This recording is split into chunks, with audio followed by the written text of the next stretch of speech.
दोस्तों, ऐसा कितनी बार हुआ है कि आपके सामने कुछ बुरा हो रहा हो और आपने उस बुराई से बचने के लिए उसे नजरअंदाज कर दिया और अपने रोज के कामों में लग गए। हम सभी ने यह कभी ना कभी अपनी जिंदगी में शायद किया ही होगा।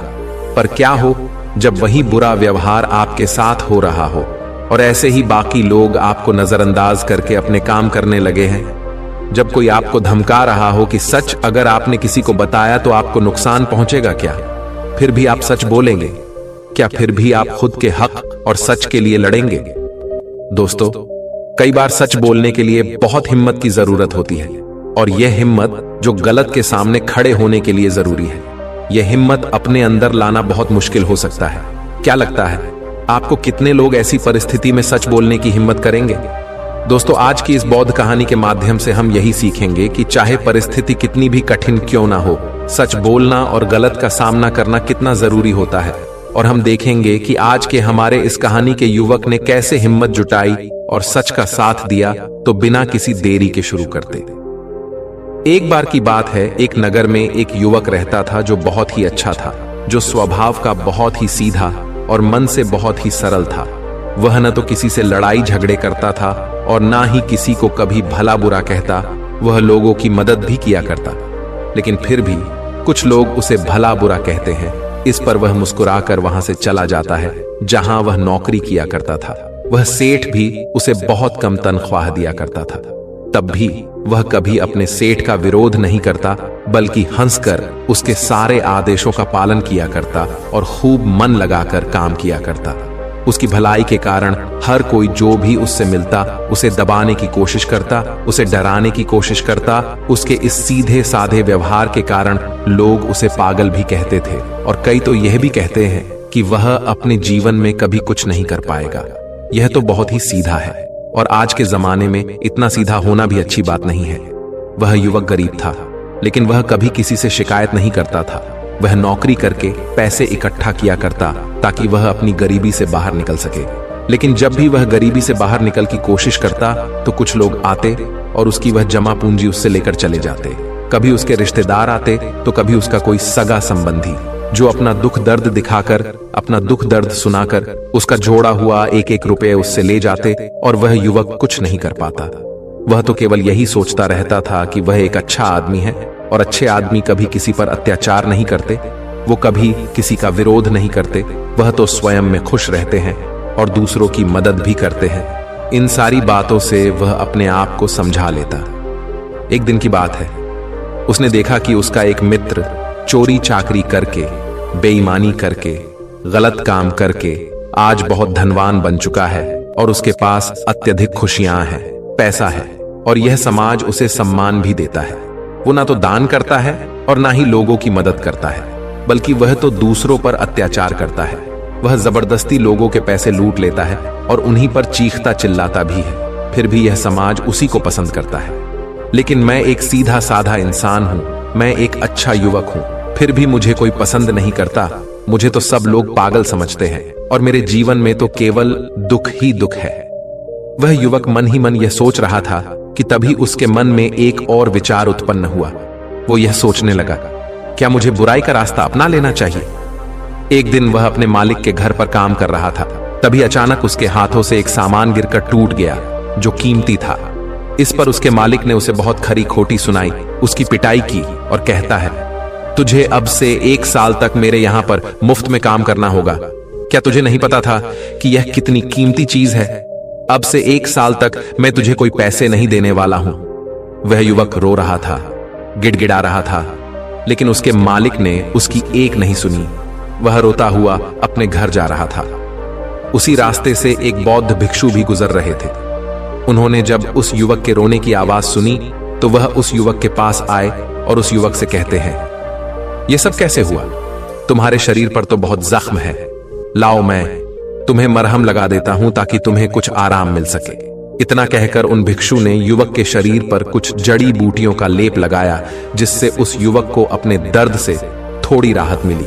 इस पर वह युवक उन बौद्ध भिक्षु से कहता है, हे गुरुवर, आप तो ज्ञानी मालूम पड़ते हैं, क्या आप मेरी एक बात का जवाब देंगे? इस पर वो बौद्ध भिक्षु कहते हैं, पूछो। तभी वह युवक उन बौद्ध भिक्षु से कहता है, हे गुरुवर। अच्छे लोगों के साथ बुरा क्यों होता है? मैं बहुत सीधा साधा इंसान हूं। मैंने कभी किसी का बुरा नहीं किया, ना ही मैंने कभी किसी को अपशब्द कहे, बल्कि जो भी मेरे पास मदद मांगने आता है मैं उसकी मदद भी कर देता हूं। लेकिन अब तक मेरे साथ कभी कुछ अच्छा नहीं हुआ। मैं हमेशा दुख में जीता हूं, जबकि इस दुनिया में ऐसे बहुत सारे बुरे लोग हैं जो अपना जीवन सुखी सुखी जी रहे हैं, जबकि वह लोगों को लूटते हैं, लोगों के पैसे छीन लेते हैं, लोगों पर अत्याचार करते हैं। फिर भी समाज उन्हीं को पसंद करता है, उन्हीं का सम्मान करता है। आखिर ऐसा क्यों होता है? ऐसे में क्या हमें भी बुराई का रास्ता अपना लेना चाहिए? क्या हमें भी बुरा बन जाना चाहिए? उन भिक्षु ने उस युवक की सारी बातें ध्यानपूर्वक सुनी। उसके बाद वह उस युवक को जवाब देते हुए कहते हैं, भंते, जिसके कर्म बुरे हैं उसके कर्म का फल उसे अवश्य मिलेगा, और वह अवश्य रूप से बुरा ही होगा। जिसके कर्म अच्छे हैं उसे भी उसके अच्छे कर्मों का फल अवश्य मिलेगा, और वह आवश्यक रूप से अच्छा ही होगा। तभी वह युवक उन गुरुवर की बात काटते हुए कहता है, हे गुरुवर, क्या आप जो कह रहे हैं वह सच है? क्या मैं आप पर भरोसा कर सकता हूं? क्योंकि इस दुनिया में तो मुझे सब उल्टा ही नजर आता है। मुझे तो अच्छों के साथ बुरा और बुरे के साथ अच्छा ही होते हुए नजर आता है। इस पर बौद्ध भिक्षु उस युवक से कहते हैं, भंते, जैसा मैंने कहा वह बिल्कुल सत्य है, और आने वाले समय में यह तुम अच्छी तरह से जान भी जाओगे। इतना कहकर वह बौद्ध भिक्षु वहां से चले गए। वो युवक वहीं पर कुछ देर बैठा रहा और उन बौद्ध भिक्षु की बातों पर विचार करता रहा, और वह यह सोच रहा था, चलो, मेरे पास धन दौलत ना सही, रुपया पैसा ना सही, समाज का मान सम्मान ना सही, पर मैं एक अच्छा इंसान तो हूं, और मेरी अच्छाई का फल मुझे कभी ना कभी तो जरूर मिलेगा। इतना सोचकर वह वापस अपने घर लौट गया। कुछ दिनों बाद वह युवक जंगल के रास्ते से अपने मालिक के घर जा रहा था। तभी रास्ते में राजा के सैनिकों ने उसे घेर लिया, उसका चेहरे पर काला कपड़ा डाल दिया और उसके हाथ बांध दिए, और फिर उसे धक्के मार मार कर वो उसे ले जाने लगे। इस पर वह युवक जोर जोर से चिल्लाता रहा और उन सैनिकों से पूछता रहा, मुझे कहां ले जा रहे हो और मेरा क्या कसूर है? वह बार बार एक ही बात दोहरा रहा था, लेकिन सैनिकों ने उसकी किसी भी बात का कोई जवाब नहीं दिया। वो बस उसे मारते पीटते ले जाने लगे। काफी देर तक जब वह युवक एक ही सवाल करता रहा, तभी एक सैनिक उसकी इस बात का जवाब देते हुए कहता है, अरे मूर्ख, तुझे नहीं पता, तुझे राजा ने मृत्यु दंड दिया है और कहा है कि तुम्हें ऊंचे पहाड़ से ले जाकर नीचे फेंक दे। इसलिए हम तुम्हें एक ऊंचे पहाड़ की तरफ ले जा रहे हैं, जहां से तुम्हें नीचे फेंक दिया जाएगा। इतना कहकर वह सभी सैनिक हंसने लगे। अभी वह युवक एक बार फिर उन सैनिकों से कहता है, किंतु मैंने किया क्या है? मेरा कसूर क्या है? एक बार मुझे राजा से मिलने दो, मैं भी तो जानना चाहता हूं कि आखिर मेरी गलती क्या है जिसके लिए मुझे यह सजा दी गई है। मैंने तो कुछ भी नहीं किया। तभी वह सैनिक हंसते हुए उस युवक से कहता है, हम सभी जानते हैं कि तुमने कुछ भी नहीं किया, और तुम्हारी अंतिम इच्छा जानकर मैं तुम्हें सब कुछ सच सच बताता हूं। तो ध्यान से सुनो। दरअसल बात यह है कि राजा ने आज सुबह ही चोर को मृत्यु दंड दिया था और हमें उसे पहाड़ी से ले जाकर नीचे फेंकना था। लेकिन वह चोर बहुत चालाक था। उस चोर ने हमसे कहा कि अगर हम उसे छोड़ देंगे तो वह हम सभी को 1000 सोने के सिक्के देगा। इसलिए हमने उसे छोड़ दिया। लेकिन हमें अपना कर्तव्य भी तो पूरा करना है। राजा के आदेश को तो हमें पूरा करना ही होगा। इसलिए हमें किसी न किसी को तो वहां से फेंकना ही होगा, ताकि राजा तक यह समाचार पहुंच सके कि चोर को मृत्यु दंड दिया जा चुका है। इसीलिए हमने तुम्हें पकड़ लिया, और भला तुमसे अच्छा हमें मिल भी कौन सकता है? तुम्हारा ना तो कोई आगे है ना कोई पीछे जो तुम्हारे बारे में पूछताछ कर सके, और हमें कोई पकड़ भी नहीं पाएगा, और राजा को भी यह बात कभी नहीं पता चलेगी कि आखिर वह चोर कहां गया। इसलिए ईश्वर का नाम लो और शांति से मृत्यु को प्राप्त हो जाओ। उस सैनिक की यह बात सुनकर वह युवक हैरान रह गया। वह सभी सैनिकों के सामने रोने लगा, हाथ जोड़कर उससे विनती तक की, रोया, चिल्लाया, लेकिन किसी भी सैनिक ने उसकी एक नहीं सुनी, और वह उसे जबरदस्ती घसीटते हुए पहाड़ की चोटी पर ले जाने लगे। वह चिल्लाता रहा कि मुझे छोड़ दो, मुझे जाने दो, मैंने कुछ नहीं किया। लेकिन उसकी बातों का किसी पर भी कोई फर्क नहीं पड़ा। अंत में थक हार कर उस युवक ने उन सैनिकों से कहा, देखो, तुम्हें उस चोर ने 1000 सोने के सिक्के देने का वादा किया है, और अगर तुम मुझे छोड़ दोगे तो मैं तुम सबको 10,000 सोने के सिक्के दूंगा। इस पर एक सैनिक जवाब देते हुए कहता है, अच्छा, तो अब तुम मुझे पागल बनाने की कोशिश कर रहे हो? तुम्हें क्या हम मूर्ख लगते हैं? तुम एक मामूली से अधिकारी हो और तुम्हारे पास इतना सारा धन कहां से आएगा? इस पर वह युवक उन सैनिकों से कहता है कि तुम मेरे साथ चलो, मैं तुम्हें दिखाता हूं मेरे पास बहुत धन है, और यदि मेरे पास धन ना मिले तो तुम मुझे एक बार फिर से यहां ला सकते हो, नहीं तो तुम चाहो तो मुझे वहीं मार सकते हो। तुम्हारे पास तो हथियार भी हैं, और मैं बिना किसी हथियार के तुम सभी का क्या बिगाड़ पाऊंगा? उस युवक की यह बात सुनकर वे सभी सैनिक एक बार के लिए सोच में पड़ गए।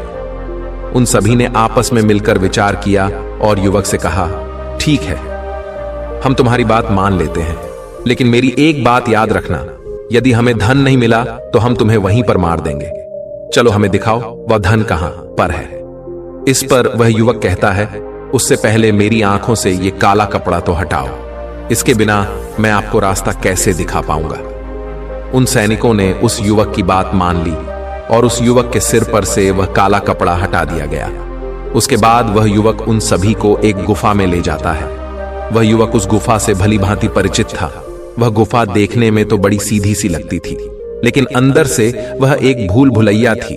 जो भी उसके अंदर एक बार चला जाता, वहां से बाहर निकलना उसके लिए नामुमकिन था। वह युवक उन सभी सैनिकों को उस गुफा के अंदर ले जाता है और मौका मिलते ही वह उन्हें धोखा देकर उस गुफा से बाहर की ओर निकल जाता है, और वह सभी सैनिक उस गुफा में फंसकर रह जाते हैं। वह युवक डरा हुआ, सहमा हुआ, तेजी से भागता हुआ जंगल के रास्ते से जा रहा था। उसे डर था कि वह सैनिक उसका पीछा कर रहे हैं। वह यदि उस गुफा से निकल जाएंगे तो वह उसे पकड़ लेंगे, इसीलिए वह तेजी से भागता हुआ जा रहा था। तभी रास्ते में उसे वहीं बौद्ध भिक्षु दिखाई दिए। तभी वह भागता हुआ उन बौद्ध भिक्षु के पास पहुंचा और वह युवक उन बौद्ध भिक्षु से कहता है कि हे गुरुवर, आपने तो कहा था जिसके बुरे कर्म होते हैं उसे बुरा फल मिलता है, और जिसके कर्म अच्छे हैं उसे अच्छा फल मिलेगा। लेकिन आज तो मैंने ये देख भी लिया और जान भी लिया कि जिनके कर्म बुरे होते हैं वही सुखी रहते हैं, और रही बात अच्छे कर्म करने वालों की, तो उन्हें तो जिंदगी भर दुखी भोगना पड़ता है। इसके बाद उस युवक ने अपने ऊपर बीती हुई सारी घटना उन बौद्ध भिक्षु को सुनाई, और फिर उन बौद्ध भिक्षु से पूछता है, अब बताइए मैंने ऐसा कौन सा बुरा कर्म किया जिसके कारण आज मुझे मौत की सजा मिल रही थी, और वह भी ऐसा कर्म जो मैंने किया ही नहीं। इस पर वह बौद्ध भिक्षु मुस्कुराते हुए उस युवक से कहते हैं, भंते तुम्हारे कर्म बुरे ही तो है, तभी तो तुम्हें यह सब सहना पड़ रहा है। यह सुन वह युवक थोड़ा सा आश्चर्यचकित हुआ और उन बौद्ध भिक्षु से कहता है, हे गुरुवर, आप ये क्या कह रहे हैं? मैंने कभी किसी का बुरा नहीं किया, मैंने किसी को आज तक अपशब्द तक नहीं कहे, फिर मेरे कर्म बुरे कैसे हो सकते हैं?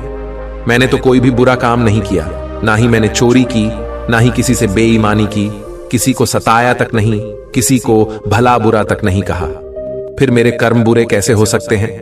इस पर वह बौद्ध भिक्षु उस युवक से कहते हैं, भंते अपने हक और अधिकार के लिए ना लड़ना, यह भी तो बुरा कर्म है। जब तुम पर कोई अत्याचार करता है तुम उसका विरोध नहीं करते, क्या यह बुरा कर्म नहीं है? किसी के साथ अत्याचार ना करना, लेकिन दूसरों के साथ अत्याचार होते हुए देखकर चुप रहना, यह भी तो बुरा कर्म है। सही होते हुए भी चुपचाप रहना, क्या यह बुरा कर्म नहीं है? हम शक्तिहीन हैं, असहाय हैं, हमारी मदद कौन करेगा ये समझकर सत्य के सामने बार बार झुक जाना, क्या यह बुरा कर्म नहीं है? बुराई में सुख है, यह देखना भी एक बुरा कर्म ही तो है। अब मैं तुमसे सवाल करता हूं, बताओ मुझे इनमें से कौन सा काम ऐसा है जो तुमने अब तक नहीं किया? उन बौद्ध भिक्षु की यह सारी बातें सुनकर वह युवक स्तब्ध रह गया। उसे कुछ भी समझ नहीं आ रहा था कि वह उन बौद्ध भिक्षु के इस प्रश्न का क्या जवाब दे।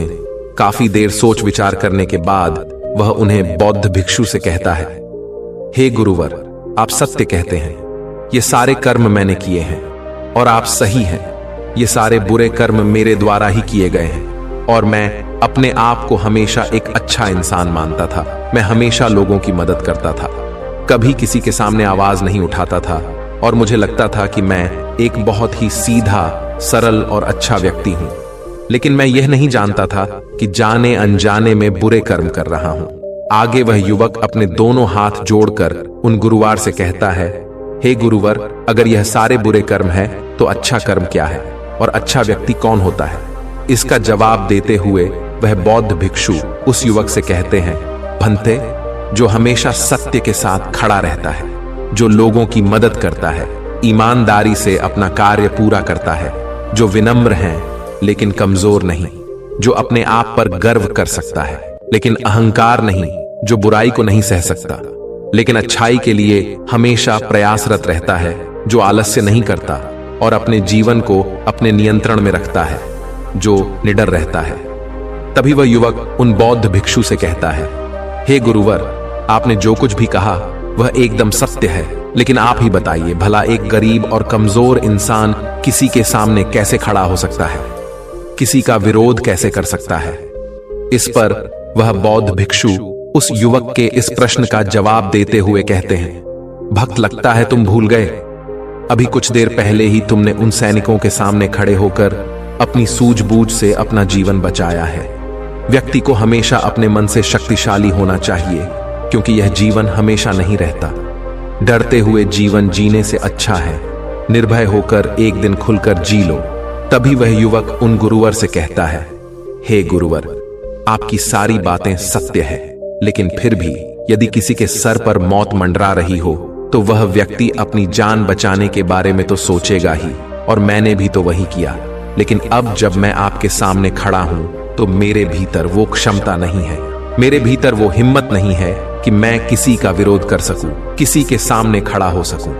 तभी वो बौद्ध भिक्षु मुस्कुराते हुए कहते हैं, तो ठीक है, तुम यहीं पर इंतजार करो, वह सैनिक कभी भी उस गुफा से निकल आएंगे और तुम्हें ढूंढ ही लेंगे, और अवश्य ही वह तुम्हें पकड़कर उस पहाड़ की ऊंचाई से फेंक देंगे और तुम कुछ नहीं कर पाओगे, क्योंकि तुम तो अपने आप को कमजोर समझते हो। तुम अपने आप को एक अच्छा व्यक्ति मानते हो क्योंकि तुम किसी को सताते नहीं। लोग भले ही तुम्हें सता सकते हैं, और वह इसलिए क्योंकि तुम लोगों की सहानुभूति चाहते हो। आगे बौद्ध भिक्षु उस युवक से कहते हैं, बेटा, मेरी एक बात हमेशा याद रखना, हमें मजबूत होना चाहिए, सहानुभूति का भूखा नहीं। और यह बात सुना सुनाकर अगर तुम लोगों से सहानुभूति मांगोगे तो तुम्हें सहानुभूति तो बहुत मिलेगी, लेकिन न्याय कभी नहीं मिल पाएगा। और न्याय लेना, न्याय के लिए न लड़ना, अपने ऊपर अन्याय करने जैसा होता है। तभी वह युवक उन बौद्ध भिक्षु से कहता है, हे गुरुवर, आप जो कह रहे हैं वह सत्य है, लेकिन मैं न्याय मांगने किसके पास जाऊं? कौन मेरी सुनेगा? वो बौद्ध भिक्षु जवाब देते हुए कहते हैं, बेटा, तुम राजमहल जा सकते हो और राजा के सामने न्याय की गुहार लगा सकते हो। इस पर वह युवक डरते हुए उन बौद्ध भिक्षु से कहता है, नहीं नहीं गुरुवर, भला राजा के सामने मैं कैसे खड़ा हो पाऊंगा? उनके सामने मेरी क्या औकात? मुझ में इतनी हिम्मत नहीं कि मैं राजा के सामने जाकर खड़ा हो पाऊं। यदि उन्हें क्रोध आ गया तो वो मुझे मृत्यु दंड दे देंगे।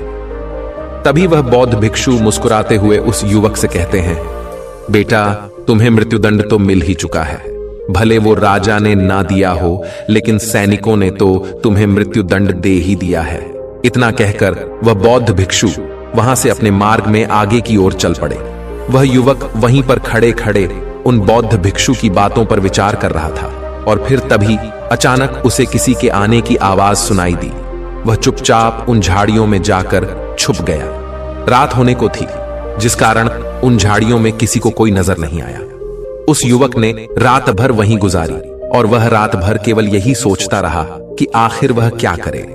क्या वह अपना जीवन डर के जिए, या फिर वह वैसे ही बुरा बन जाए जैसे उसके मित्र बन चुके हैं? तब शायद वह अपने प्राण बचा सके। आखिरकार काफी देर सोच विचार करने के बाद उसने यह तय किया कि वह एक अच्छा आदमी बनकर ही रहेगा। अगले दिन सुबह सुबह उसने हिम्मत की और राज दरबार पहुंचा। राज दरबार पहुंचकर उसने राजा से न्याय की गुहार लगाई। दरबार लगा और उस युवक को दरबार में पेश किया गया।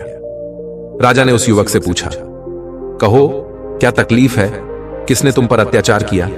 इस पर वह युवक उन राजा से कहता है, महाराज, मैं आपको उनके नाम तो बता दूंगा, लेकिन जैसे ही मैं उनके नाम बताऊंगा, यहां खड़े सभी लोग मेरे जानी दुश्मन बन जाएंगे, और हो सकता है वह मुझे यहीं पर मृत्यु के घाट भी उतार दे। राजा उस युवक से कहता है, निसंकोच हो जाओ, यह हमारा देश है, यह हमारा राजमहल है, यहां तुम्हें कोई भी कुछ नहीं कर सकता। तभी वह युवक राजा से कहता है, महाराज, मुझ पर इस राज्य के राजा ने अत्याचार किया है और मैं उसके अत्याचार का शिकार हूं। राजा अपराधी है। इस बात सुनते ही राज दरबार में बैठे हुए सभी लोग अपने आसन पर से खड़े हो गए और सभी ने एक आवाज में कहा, राजन, इसे मृत्यु दंड दे दिया जाए। लेकिन राजा ने उनमें से किसी की भी एक नहीं सुनी। राजा ने कुछ देर के लिए सोच विचार किया और उसके बाद वह राजा कहता है, ठीक है, मैं तुम्हारी बात मानने के लिए तैयार हूं, लेकिन अब मैं चाहता हूं कि तुम अपनी बात स्पष्ट करो। आखिर तुम कहना क्या चाहते हो? यदि तुम्हारी बातों से यह स्पष्ट हो गया कि इस राज्य के राजा ने तुम पर अत्याचार किया है, तो उसे उसकी सजा भी अवश्य मिलेगी और वह सजा भी तुम ही सुनाओ। राजा की यह बात सुनकर राज दरबार में उपस्थित सभी लोग अपने अपने आसन पर बैठ गए और उस युवक की बात सुनने के लिए सभी लोग तैयार हो गए। तभी वह युवक राजा से कहता है राजन, कल सुबह आपने एक चोर को मृत्यु दंड दिया था। आपके सैनिकों ने उस चोर को 1000 सोने के सिक्के लेकर उसे आजाद कर दिया है और उसके बदले उन्होंने मुझे पकड़कर पहाड़ी से फेंकने की कोशिश की, लेकिन जैसे तैसे करके मैं वहां से निकल गया। और ऐसा पहली बार नहीं हुआ, बल्कि ऐसा कई बार हो चुका है और पहले भी कई बार कई गरीब लोगों की मृत्यु इसी प्रकार हुई है। और राजा को लगता है कि राजा ने न्याय किया है, लेकिन वह राजा यह नहीं देखता कि उसके आदेश को पूरा किया जा रहा है या नहीं, क्या उसका न्याय पूरा हो रहा है या नहीं। राजा का किया हुआ न्याय किसी के लिए अन्याय बन रहा है। किसी गरीब के घर का दीपक बुझा दिया जाता है और राजा को इसकी भनक तक नहीं। राजा तो केवल अपने जीवन में मस्त है, उसे अपने महल से बाहर निकलने का समय तक नहीं है। वह बाहर निकलकर आम लोगों से मिलता तक नहीं है, उनकी समस्याओं के बारे में सुनता तक नहीं है। वह तो केवल अपने मंत्रियों और अपने अधिकारियों पर निर्भर रहता है। राजन, मेरा राजा तो मुझसे कभी मिला तक नहीं, वो मुझसे बहुत दूर है और मेरी आवाज भी उस तक कभी नहीं पहुंचती। अगर मैं बाहर खड़े उन पहरेदार को कुछ रुपए पैसे देकर अंदर न आता। उस आदमी की यह बात सुनकर राज दरबार में उपस्थित सभी लोग आश्चर्यचकित रह गए। राजा भी यह बात सुनकर बड़ा अचंभित था। तभी राजा ने मंत्री को आदेश दिया और कहा कि सत्य का पता लगाया जाए। मंत्री ने तुरंत ही राजा के आदेश का पालन किया और गुप्तचरों से पता किया कि आखिर यह जो युवक कह रहा है उसमें कितनी सच्चाई है। कुछ घंटों के बाद मंत्री को यह बात पता चल गई कि जो युवक कह रहा है वह बिल्कुल सत्य है और उसने यह बात आकर राजा को बताई। मंत्री राजा से कहता है, हे राजन, यह युवक जो कह रहा है वह बिल्कुल 100% सत्य है। जिसे चोर को आपने कल मृत्यु दंड दिया था, वह चोर तो बाहर घूम रहा था और हमने उसे एक बार फिर से पकड़ लिया है और उसने यह कबूल भी लिया है कि उसी ने सैनिकों को धन दिया था ताकि वह उसे जाने दे, और जिन सैनिकों ने वह धन लिया था हमने उन सैनिकों को भी गिरफ्तार कर लिया है। तभी राजा मंत्री से कहता है, उन सभी अपराधियों को राज दरबार में पेश किया जाए। राजा के आदेश पर उन सभी अपराधियों को राज दरबार में पेश किया जाता है। तभी वह राजा उस युवक से कहता है, हम तुम्हारे अपराधी हैं, कहो आखिर तुम हमें क्या दंड देना चाहते हो?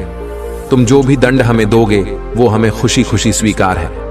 इस पर वह युवक राजा से कहता है, हे राजन, आप इस राज्य के राजा हैं, दंड तो आप ही दे सकते हैं, हम तो केवल निवेदन कर सकते हैं। और मैं आज आपके पास यही निवेदन लेकर आया हूं कि आपको अपनी प्रजा का ख्याल रखना चाहिए, समय समय पर उनसे मिलते रहना चाहिए और आपसे हम जैसे गरीब लोग सीधे मिल सके, अपनी बातें कह सकें, ऐसी व्यवस्था करनी चाहिए।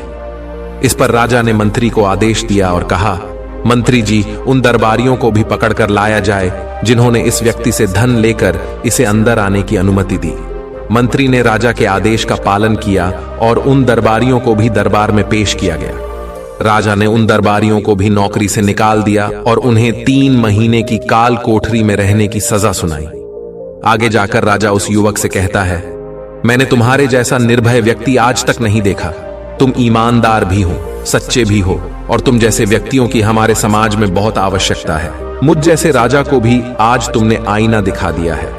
आगे राजा उस युवक से कहता है, इसलिए आज से मैं तुम्हें इस राज्य का मुख्यमंत्री घोषित करता हूं।